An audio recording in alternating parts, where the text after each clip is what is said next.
I just wanted to introduce Mural to you so that we know where we're heading and the power of Mural as we move forward into the next collab sessions. So what is Mural? Mural is just one of the virtual whiteboards that's available out there. There's other kinds of products out there like Miro and Jamboard, but I use Mural because I think it's one of the most powerful ones. So Mural is a virtual whiteboard, or what we call a canvas, and it's used for individual and group collaboration. It comprises a whiteboard, which is pretty much just a white screen, and a set of tools that we use to participate. And these tools include, for example, sticky notes, which are the square sticky notes.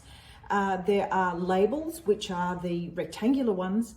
There's tools so that we can time our brainstorming sessions, and there's also tools for voting, for example, and we can either use the timer or we can use the round dots or things like that. So there's a variety of tools in the Mural that we can use in different ways to progress our collaborative thinking at both individual and group levels.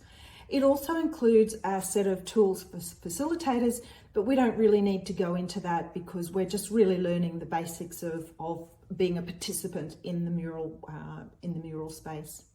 So Mural's key capabilities for me are threefold. The first is that it's really content driven. And what we know is that when we're having community conversations or conversations with stakeholders, a lot of those ideas actually end up getting lost in the interpretation of the person that's taking notes, or really just in air because, you know, people move on or they talk over each other. And so Mural allows us to capture all of those ideas and to organize content in a way that we can actually see that process taking shape before us. So it's a much more inclusive kind of way of bringing together all of those diverse ideas. So firstly, it's content driven. The second reason why I think it's just got great capability is that it's very visual. And we know that some people are linear thinkers and text-based thinkers, and other people are really visual thinkers.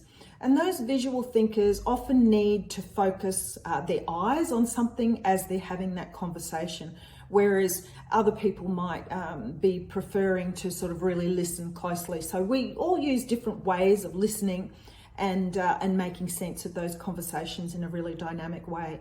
So visual thinking is really when those visual sticky notes and the way that they can be moved around on the board, it really can trigger other thoughts and other streams of ideation that come out from that. So it's also, it enables a kind of a reflection and a learning process that we wouldn't otherwise get if we were just having a collaborative conversation and just taking notes around the table, for example. So it's really visual. That's the second reason why I really love Mural.